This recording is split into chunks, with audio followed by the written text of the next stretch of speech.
Oh, Father, tell me,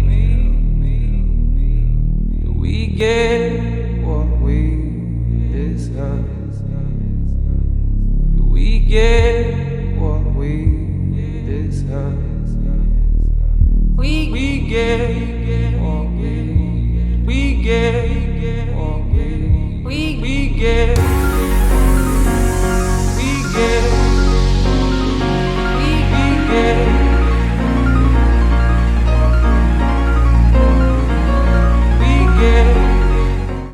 Okay, technique part one. Go ahead and move the turtle.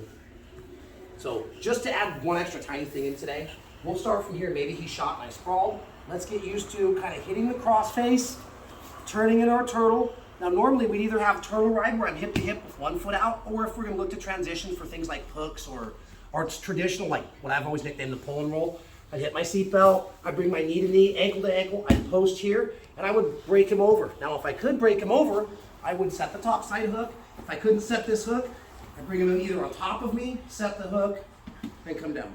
So we're all pretty familiar with that. Let's do a new twist on something we've all known. Go ahead and square up a little more actually so we can see my leg. So here I am in my turtle ride. We're gonna start the drill from here. I'm gonna do a spin, hit my seatbelt. Maybe I tried my traditional pull and roll, didn't work. So I'm gonna come back to my turtle ride. Now this leg is on the outside. I wanna lead with my heel.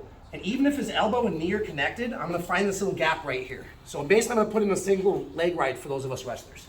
I'm gonna try to get my heel, punch it in and through. Now I'm gonna turn 90-degree angles and watch what's gonna happen. Track my right heel the whole time. I'm gonna drive my knee to the ground, hit my foot through. Can you guys all see my right foot right here? I wanna come over the ankle and hook it. I need an active foot for a hook. Now I've got my seatbelt and one hook in. As I throw my hip and shoulder at the ground, I'm gonna extend my right leg. Boom. So I keep an active foot and I break it down. If I have any bend in my leg, he can pummel out, which isn't a problem. I have a hook, but if I can keep this leg locked out by flexing my toe, straightening my leg, and now I drop to the correct side, and I can just set my second hook. So, show from a different angle. We'll spin this way. That's actually good. Happy place to track. Perfect. He shoots, I sprawl. Cross face, spin. Pull and roll doesn't work. Come back to a traditional turtle ride. If I have to, I can sit him up a little bit. Set this hook, get my knee to the ground. Lace it over the top. Now as I pull and roll, I straighten my leg and keep an active heel. And then I set my second hook.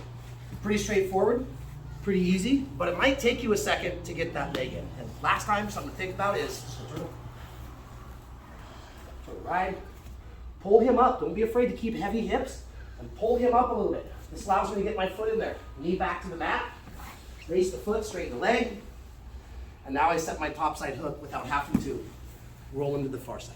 All right, play around with it a little bit, 5 minutes. If you guys have questions, I'll be around. Ready? 1, 2, 3. Okay, so technique part 2, very common. I know we've covered some of these things in different classes, but today we're gonna focus on back takes and they're gonna be from different angles. So if you're like, hey, wait a minute, we're just turtle. Well, yeah, guess what? Now we're in the mount. So, some of the most common escapes from the mount, right? He can trap an arm or look to bridge and roll, the Upa escape. Another one, very common, is gonna be what? Where he turns on his side. So Adrian turns on his side, he goes to do elbow escape. If I stay here, he's trying to do what? Pummel his leg under, push his foot down, and trap me into some type of a half guard, either above or below the knee. And if he ended up below the knee, he would keep fighting until he got above the knee. Remember, the battle for half guard most of the time is he wants to be in control of my knee line, I want to be in control of his knee line. If I have to be married to a half guard, this is where I want to be most of the time. The person who controls the knee line usually has the most options. So now all we're going to do is work on a simple timing. Here I am in the mount. He turns on his side. If I stay 2 knees down, he's got his whole body to push my leg back and recover some type of a guard. So all we're going to do today, whenever I'm in mount, I got to be aware that that is probably one of, if not the most common things, elbow escape, right? Upa is good for beginners. You guys aren't going to hit much trap the arm, trap the foot, bridge and roll on higher level players. They're gonna be having underhooks, or they're gonna pull your hand up. It's not gonna happen as much. So this by default, as we start to move through the belt colors, becomes a lot more probable it's gonna be the first one you see, not the second one. A very simple way to deal with this. I'm gonna slide to a technical mount. A technical mount is still a mount. Technical mount is where I have 1 foot up and 1 knee down. So as he turns to push, I'm gonna transition. When I do, notice my chest is no longer facing his head. I turn to a 90-degree angle. So again, The second he turns on his side and pushes, go ahead, I hike my foot up, put it down, and I crouch on him. Now, since he's moved his elbow line in so he can get 2 hands or forearms or elbows on my leg, all I'm gonna do is scoop under, hit my seatbelt. Now it's just like we've practiced a bunch of times. I get my knee up as much as possible, and I chair sit him and roll him across my body. So I hit my seatbelt, move my knee high, I go, move the ankle a little bit.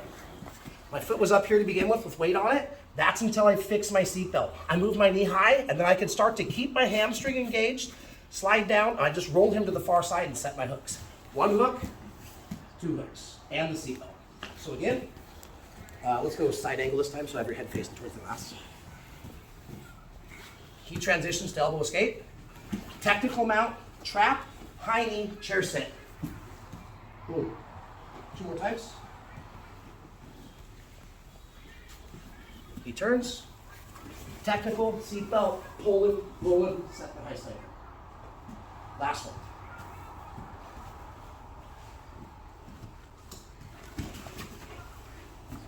Oh, there's my back. This one's a little easier, I find, than attacking the turtle. Okay, any questions? I'll be around. Same thing, 5 minutes, guys. Ready? 1, 2, 3. Okay, third technique for tonight, at least for our main path. I am in top half guard. This time, just to throw an extra little step in, which should be repetition for all of us on the mat. He is above my knee. He's controlling my knee line. While I'm on top and I can smash him and I'm still in a good half guard, chest to chest, cross face with chin control and an underhook, he just has an extra tool to work with. So we're gonna start from me being in the good smashy top half guard, but he's above my knee line. One of the very first things I like to teach when I teach these lessons, especially if I'm building a program from anew, is what? We gotta slip the knee line. So I'm gonna get to 3/4 mount using our tripod. Should look, I'm actually gonna adjust you a little bit, so try over there, contract my knee. Underhook, cross face, turn the chin. I'm gonna run my tripod. I'm gonna come up. If I have to hardly shake him a couple times, drive my knee to the mat. Now, I'm gonna take a little bit of a pause. I'm gonna remove my cross face hands. I'm gonna bring it back. I used to teach this like at MMA. I'd tell people, basically slap your butt. And that's just to keep my elbow tight. Now I'm gonna dig my underhook. And I want that underhook nice and high, so my hand should end up somewhere above his head. Now, I can take this out. I gotta be careful with the underhook. I can leave it here, or if I need to, I can take it out and help feed the wrist. It is all about getting my head on the other side of his elbow, trapping it, feeding the gift wrap. Okay, I can do this here with the hand posted, but what's the one that we really like to do? Kimura grip, tighten it up, and I'm trapping the elbow. If I give space, he starts to drop his shoulder blades back down. Now it is the exact same mechanics of what we just did. The only difference is, instead of being in a technical mount, he's got my ankle, I'm in a 3/4 mount. My knee comes high to the back of his head, I hug him tight, I bring my ankle tight to his back, I sit him up, I set my second hook. So we go right from half guard to 3/4 mount, trap the arm with a gift wrap, and we take the back. So here we are again. Boom. Get to 3/4 mount first. Then trap the arm in a gift wrap, then chair sit to the back. 3/4 mount. Underhook. Feed or chin pummel. Hump the wrist. Get everything nice and tight. High knee. Chair sit. Very last time.